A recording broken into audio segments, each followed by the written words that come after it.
What's going on, you guys? Welcome back to the Neighborhood Podcast. One of the hosts of the podcast. My name is Kyle Dabro. So this episode is going to be a little bit different. I'm going to be the only one here for this one, simply just because Kevin was not able to make it. If you guys have been paying attention to the news, specifically related to Florida over the last couple days, you'll have known that Hurricane Ian hit Fort Myers just a couple days ago. And the way that it works is I do the podcast here in Tampa. Kevin lives in Fort Myers, and Fort Myers was directly impacted by Hurricane Ian. Now, in Tampa, where the storm was originally supposed to be projected to go before it ended up making landfall, Fort Myers was kind of out of harm's way at that point in time. Well, the storm changed track a few days before it made landfall, and it essentially made a beeline straight for Southwest Florida, which included Fort Myers. And when it comes to Kevin's status with the podcast moving forward, it's going to be up in the air to say the least, just based off of the fact that obviously the internet service has been spotty. Obviously, power has been a major issue there. Really, when it comes to the Fort Myers area, there's a lot of people living in Lee County, for example, some of the outlying counties like Collier County, you could maybe throw Charlotte County in there, are still by and large without power and may be without power for the foreseeable future. When it comes to Kevin, he's fine. He wasn't hurt or injured in that storm, but it's safe to say that the hurricane that rolled through Southwest Florida was significant, to say the least. I imagine most of you have seen the images and the videos. They've been pretty significant as far as the damage was concerned in Southwest Florida. And, fortunately for Kevin, he's fine. None of his property was damaged. His apartment wasn't damaged. So, all in all, the best case scenario was Kevin was unharmed. I lived in Tampa. We didn't really get that much of an effect from Hurricane Ian. So, I'm sitting here recording, so it didn't really have that much of an impact as far as I see it. But when it comes to Kev being on the podcast for the next couple of weeks, it's going to be up in the air just because, like I said, the internet down there is going to be spotty. But I know that once that situation is taken care of, where power is restored at full capacity, internet service is restored at full capacity, he's going to be chomping at the bit to get back here. I know Kev, probably better than anybody, and I know he's going to definitely be ready to go once all those situations are taken care of. But yeah, it's kind of the thing. Kevin and I live in Florida, and it's one of those things that we have to kind of keep in mind this time of the year where hurricanes could tend to travel towards Florida. It's a peninsula, for God's sakes. It sticks out in the Gulf of Mexico and the Atlantic Ocean. So there's a very good chance that, this definitely will not be the last hurricane that rolls through Florida. And it could be something that we have to contend with moving forward as a podcast. But overall, I just wanted to give you guys a status update of why Kevin's not here.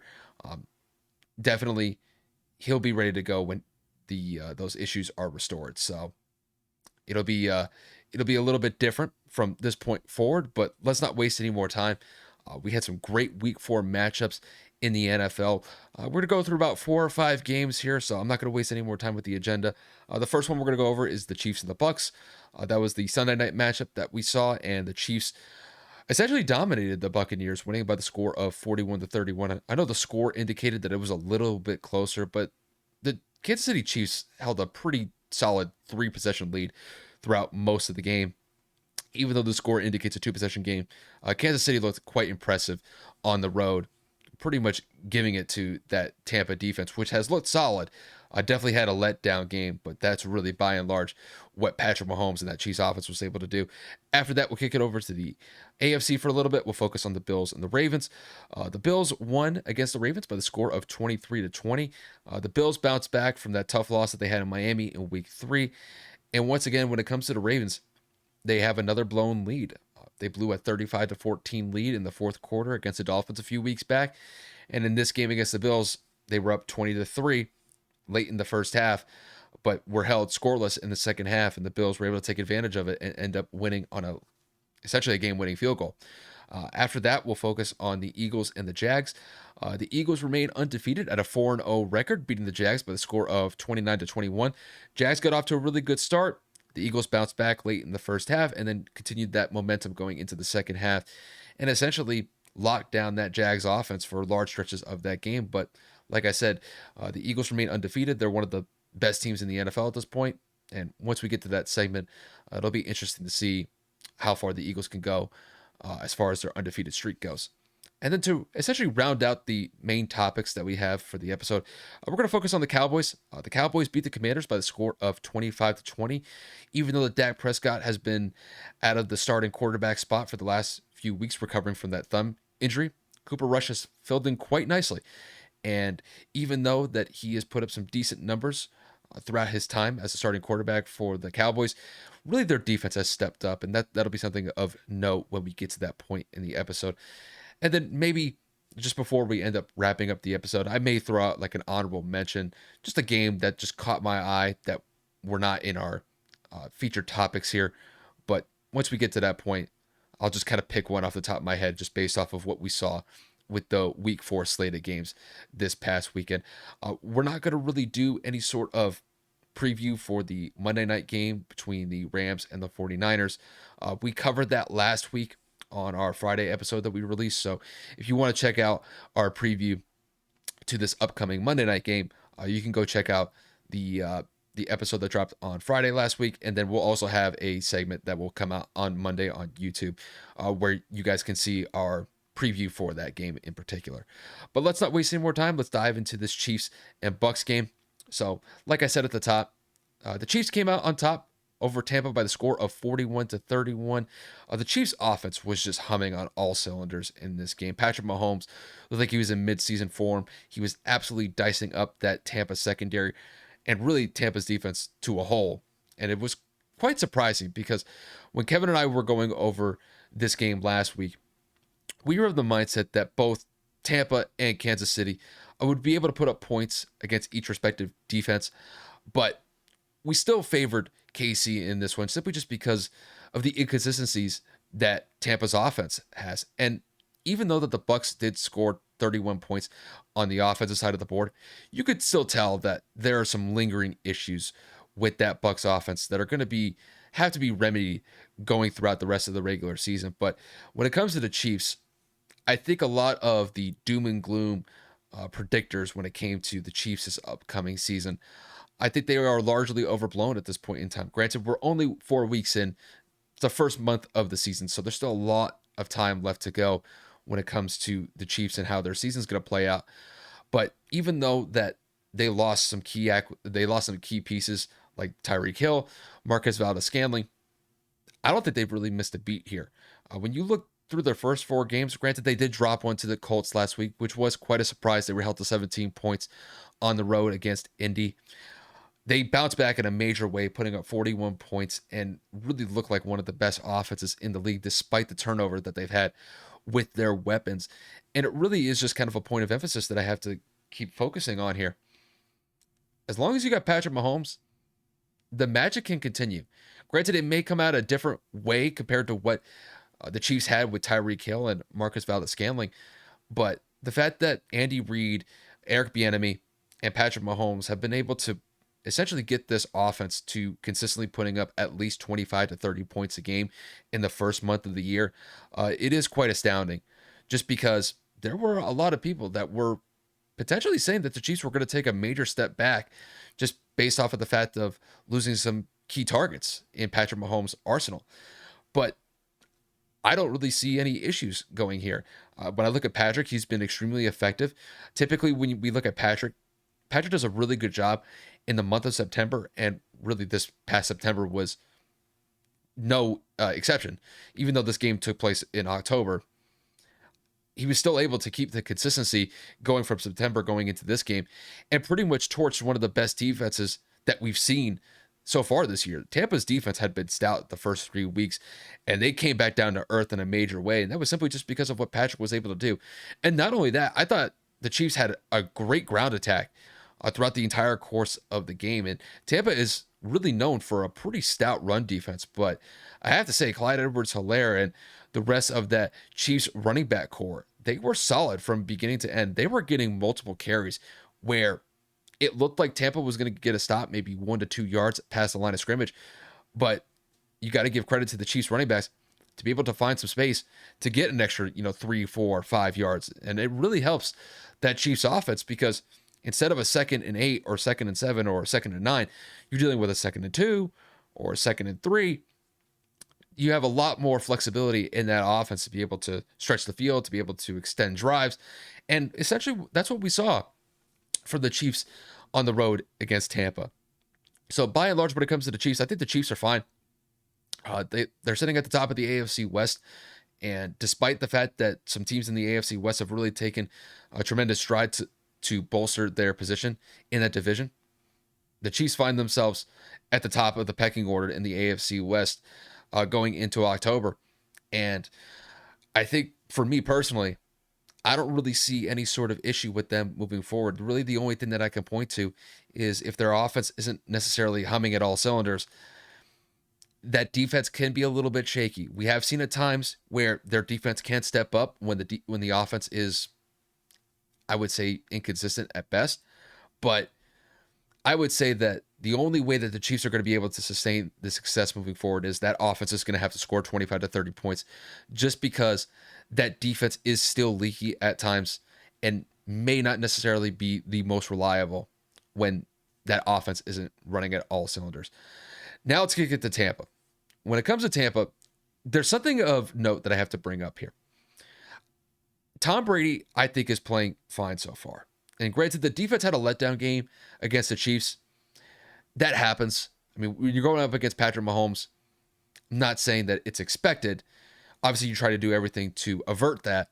But it was safe to say that the Chiefs had their number the entire night. And there was really no sort of answer that Tampa's defense had for KC. Now, when it comes to Brady, you could tell, is frustrated with the lack of consistency that this offense has had. They had their best offensive output of the season so far. They put up 31 points. Now, granted, it was in a losing effort. There were some steps that they took forward from this game, but by and large, a lot of these points that Tampa were able to get, they were in a position where they were already down 3 possessions. And it didn't seem like that offense was consistent. And it really comes down to not Tom Brady, but their offensive line. And I'm looking at their left guard. Their left guard is just weak. And I'm not saying weak physically. He's not weak in that regard.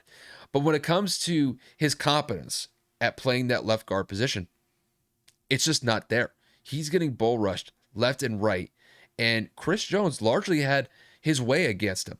And until the Bucs can really shore up this part of their offensive line, they're going to struggle offensively. And not just it doesn't have an effect on Brady alone. It has an effect on Leonard Fournette, on their run game. And by and large, it just puts their offense in a tricky situation. It kind of binds them up. And it kind of makes them essentially one-dimensional. Because when we look back to this game against the Chiefs, Brady threw the ball 52 times in this game.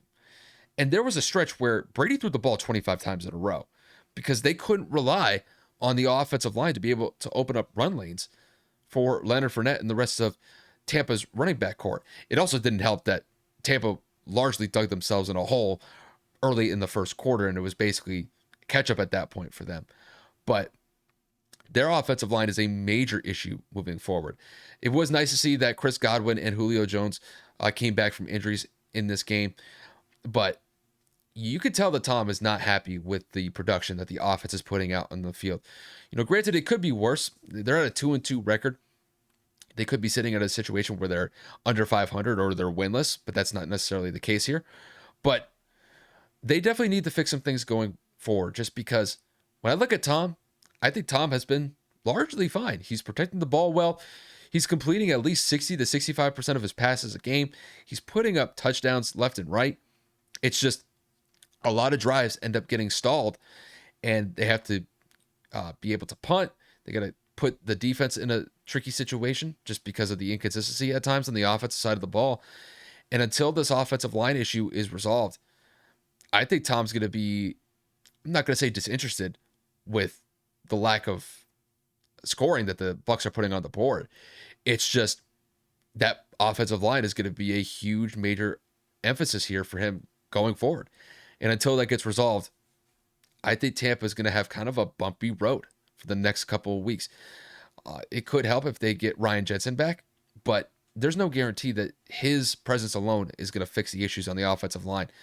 But if they have the struggles, it's probably best to have them right now in the month of September, early October. You can be able to learn from those mistakes and you can be able to bounce back from them fairly quickly. But by the time that November rolls around and December comes, they better have these issues resolved, or else it's going to kind of be an up and down year for them. And that's despite the fact that you have the GOAT at the quarterback spot. But I will leave that game for where it's at. It was a competitive game, but let's focus on the next game at hand, and that is going to be the Bills and the Ravens. The Bills won this game against the Ravens by the score of 23-20. This was quite a competitive game. It didn't look like that early on because the Ravens were dominating Buffalo in the first half. At one point, they were up 20-3, but the Bills rallied to come back from a 20-3 deficit, and they end up having a pretty solid second half, and they end up winning the game on a game-winning field goal at the buzzer to win by the score of 23-20. So some takeaways from this game. We'll start with Buffalo here. They needed a good bounce back win after that really tough loss that they had against the Dolphins last week, where they definitely left some opportunities on the field in Miami. Now, this one was a little bit different simply just because weather was a factor. And you could tell that that high-flying Bills offense was definitely thrown off by the elements simply just because receivers were dropping some passes that they probably should have if conditions were fair. You could tell that the defense was kind of playing on their heels a little bit just because, when you're dealing with somebody like Lamar Jackson, J.K. Dobbins, and the receivers that they have at their disposal, footing is going to be difficult to maintain throughout the game. So you could tell that Bills defense was probably playing a little bit more safe than usual just because of the elements at play and, not trying to slip on the turf.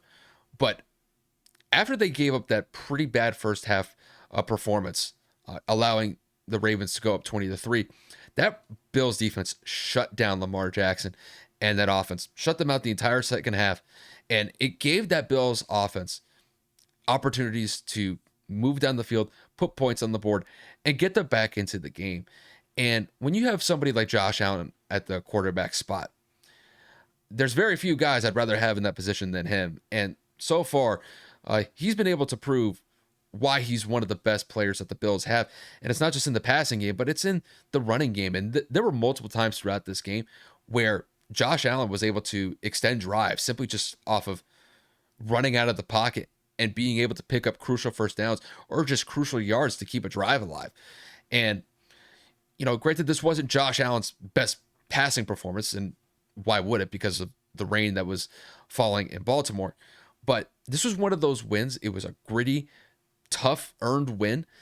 And, when the offense needed a drive to essentially get this game into hand for them, Josh Allen and the rest of that offense were able to put things together to be able to mount a game-winning drive and leave Baltimore at a 3-1 record. And it really just shows the adversity that they faced. Being down 20-3 on the road, you could just pack it in, but they didn't do that. They stuck with it. They just kept putting one foot in front of another, and they were able to put some plays together, and it led to the result that we saw in Baltimore. Now let's get to the Ravens here.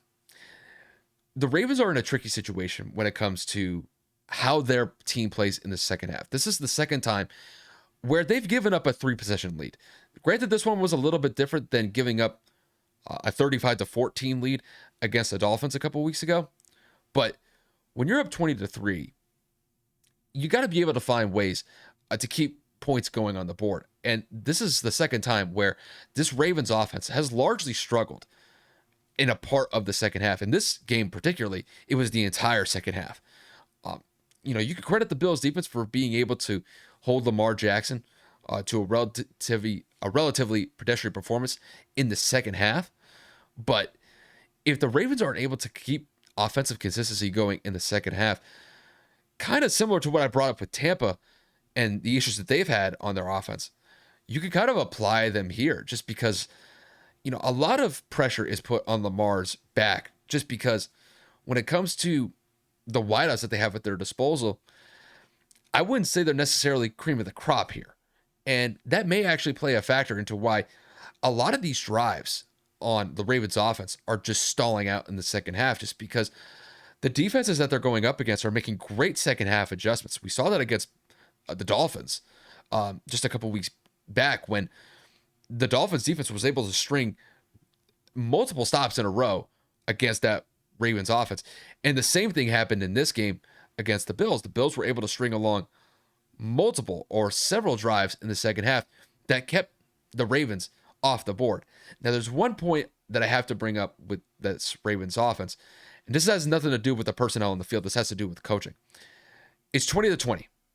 You have a couple minutes left in the game, and you're inside the 5-yard line. If you don't convert on third down, go for the field goal. At least get the points on the board. And this isn't really an issue when it comes to kicking in the rain because you have Justin Tucker, and Justin Tucker ended up knocking some pretty big field goals earlier in the game when it was raining quite significantly. And I thought that Harbaugh and the rest of the coaching staff would have elected to just go for a field goal, go up 3 points, and then put the pressure on Josh Allen and that Bills offense to be able to move the ball down the field to either tie the game or potentially win it. But at least at that point, you have at least done your job to be able to get points on the board. Granted, a touchdown is better, but take the points when you can get them. In this specific instance, I thought they pushed the envelope way too far in this one.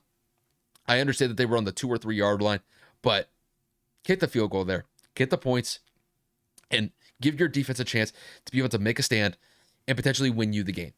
When they missed that 4th and goal, when Lamar got picked off in the end zone, now it's a fair game for Buffalo. Now Buffalo only needs a field goal to be able to win the game.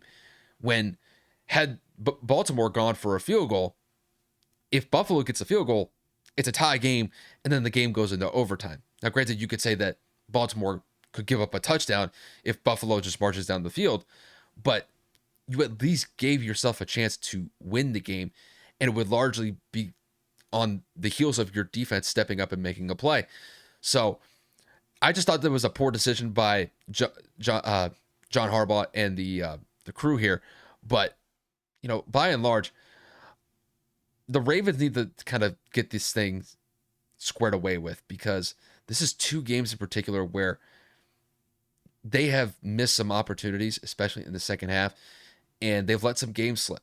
And I think until they're able to remedy these second half issues that they're dealing with, I think it's going to be kind of bumpy for Baltimore. They're putting a lot of pressure on Lamar's back, and if he comes through, great. But when I look at the Ravens right now, this is a team that should probably be at least 3-1 and potentially 4-0, just based off of how they were playing against the Dolphins and how they were playing against the Bills at certain points in the game. The fact that they let both of those games slip and they ended up giving the W's away, or they ended up just losing the game, that's something that they're going to have to fix moving on forward. Granted, it's only October. We're only through 4 weeks of the year. But you could definitely tell there's definitely some holes when it comes to the Ravens as a unit. But I still believe that the Ravens are going to be a solid team moving forward. So I don't think all hope is lost when it comes to Baltimore. But they're one of those teams that should probably be in a better position than where they're at right now. 2-2 is a little bit of a disappointment, though, the way that I see it. So up next, we are going to transition to the Eagles and the Jags game. So from this game, the Eagles won by the score of 29-21. They improved to 4-0 on the year. But it didn't look like that at first. The Eagles relatively struggled in this game against Jacksonville early on. Jacksonville got off to a very hot start. They were up 14-0 in the first quarter, and the Eagles' offense looked inconsistent. The defense was getting essentially destroyed by the Jags. I mean, the Jags of all teams have actually been pretty solid so far, and they got off to a great start in this game. And then the Eagles really made some solid adjustments before going into halftime. I really thought that their defense stepped up because Trevor Lawrence and that Jags offense, they just couldn't get much going in the second quarter. And that was by and large just based off of the pressure that the Eagles were able to bring with their front four. They were able to limit the run. And when the Jags needed to convert on third down, the Eagles were able to get them off the field and give Jalen Hurts and that Eagles offense a chance to move down the field and get some points. And that's what we saw. And also, just a point of note here, similar to the Ravens and the Bills game, weather was a factor. Very similar to the Baltimore and Buffalo. There were plays where, let's be frank, if this were under fair conditions or if this were under better weather conditions, there were plays by both teams that they probably could have made just because of dropping the ball. I remember one by Dallas Goedert in particular, inside the 10-yard line, where he had a pretty solid chance of catching it, slipped right through his hands just because of the rainy conditions. But the Eagles didn't let that deter them, especially in the second quarter and then going into the third quarter. That was really a good stretch from the Eagles, just because I thought they were able to run the ball effectively with Miles Sanders. And just the RPO that the Eagles have run this year has been quite successful. Jalen's been great out of that system, just off of the fact that he could give the ball to Miles or he could pass from it. And when you look at Jalen so far this year, he's been relatively solid. He hasn't really turned the ball over that much. Granted, he had the one interception early on against the Jags, but he was able to bounce back from that, and he was able to hit his targets like Dallas Goedert, Devontae Smith, A.J. Brown. He was able to distribute the ball quite effectively in this game, but it was really their run game. I thought that was probably the biggest takeaway on the offensive side of the ball. I mean, when you look at their offense, Miles Sanders had quite a day. They really leaned on him heavily to get them this win. But one point I want to make about the Eagles here was their defense. Their defense was solid from essentially the second quarter on. They were able to force 5 turnovers in this game. And like I said, you could probably blame some of that when it comes to the Jags on the weather.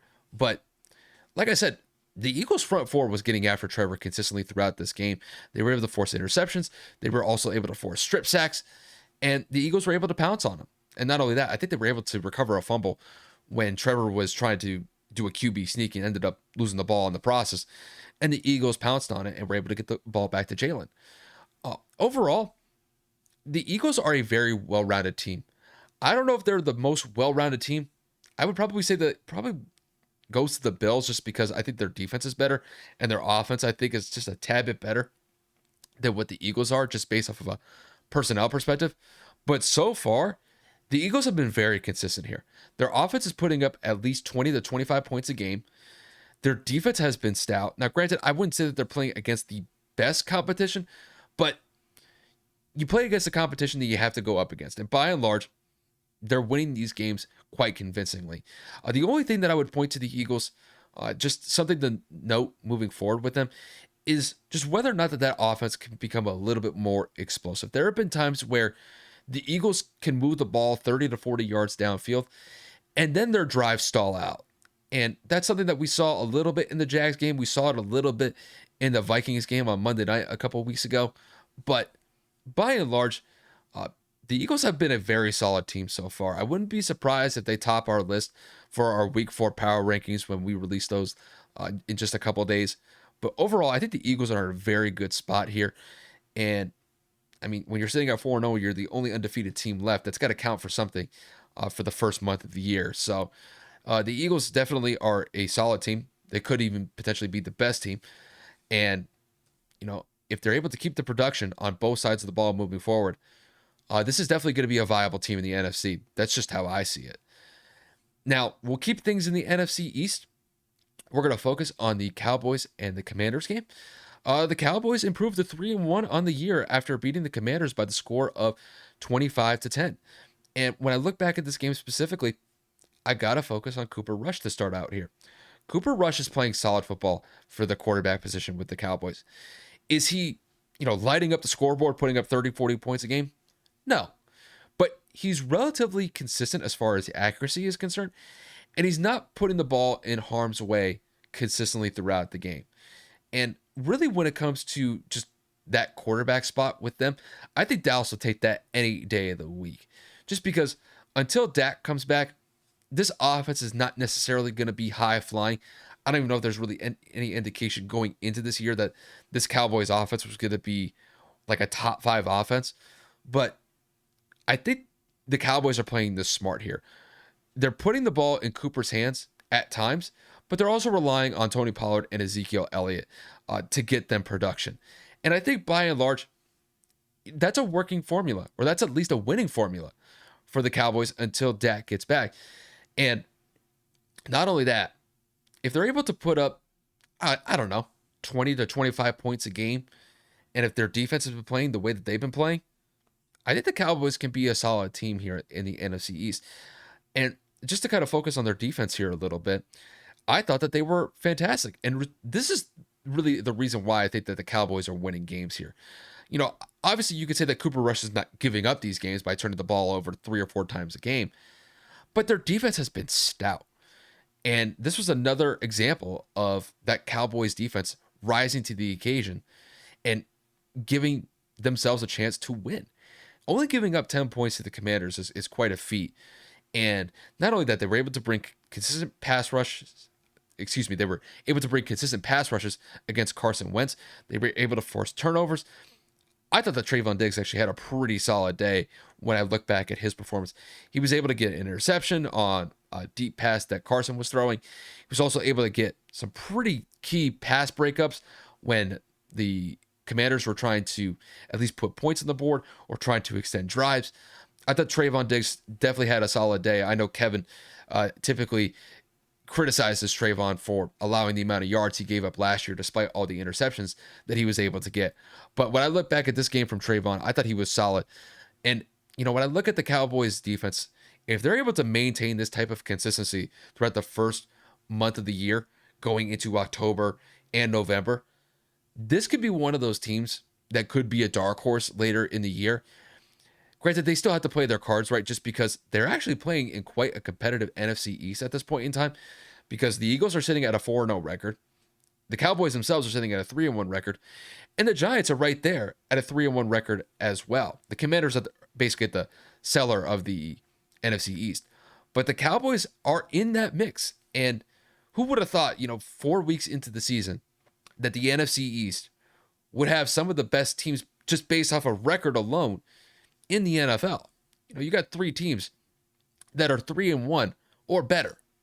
And, when it comes to the Cowboys, I still think that Dak is going to be the starting quarterback when he comes back. I don't want anybody thinking that Cooper Rush, just based off of how he's played these last couple of games since Dak got hurt, that he's just going to take the starting job from Dak. And it's going to be a situation of like, Tom Brady replacing Drew Bledsoe when that happened back in 2001 for the Patriots. That's not the case here. I still believe that Dak is the better quarterback out of the two. And if Dak can be able to maintain essentially just a winning formula that the Cowboys have maintained these last couple of weeks with Cooper Rush at the helm, I think the Cowboys can be in an advantageous situation moving forward.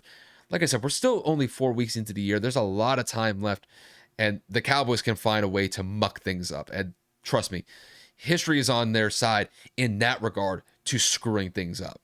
But at this point in time, they're sitting at 3-1. They're doing fine at this point based off of just Cooper doing his thing until Dak gets back. But I think by and large, when it comes to Dallas as a whole, their defense is the standout here. And I really think that's by and large why they're winning these games. Their offense is doing enough, but that defense is stepping up and they're playing phenomenal football on that side. So, good on the Cowboys for being 3-1. And we'll just kind of see how things transpire for them moving forward.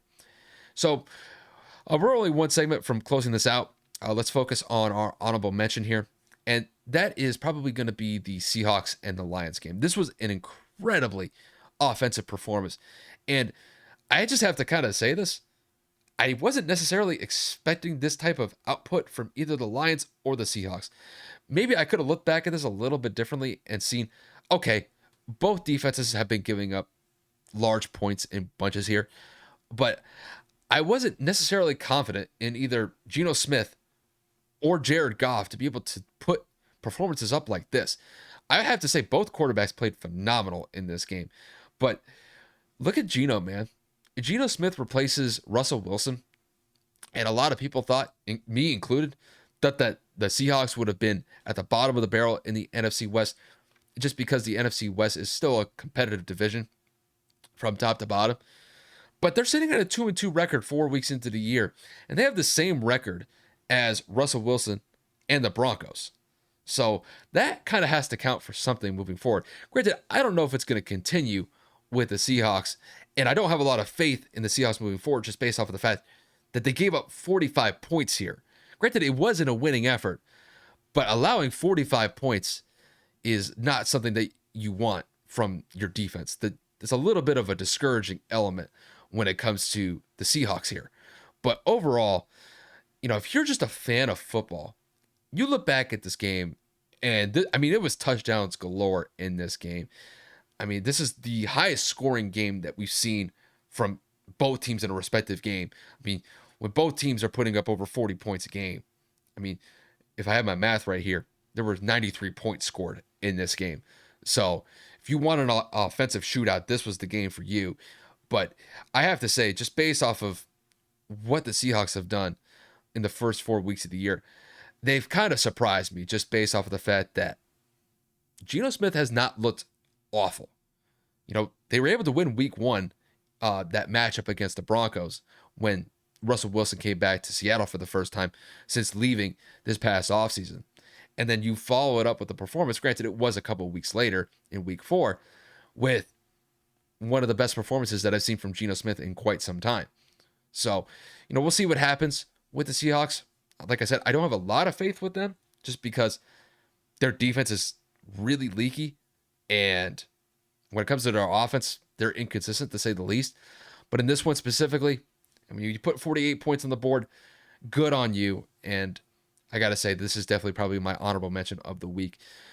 But that'll pretty much wrap it up for me, you guys. I know this was a relatively short episode. It would be longer just because, if Kevin were here, this would probably be over an hour and change. But those are the games that I just wanted to cover. I wanted to keep this relatively short, just based off the fact that Kevin wasn't here. Going into the rest of the week, we will try to upload another episode, probably on Friday. Hopefully Kevin will be here. Hopefully these internet issues and really the electricity issues that Kevin is dealing with in Fort Myers are resolved later this week.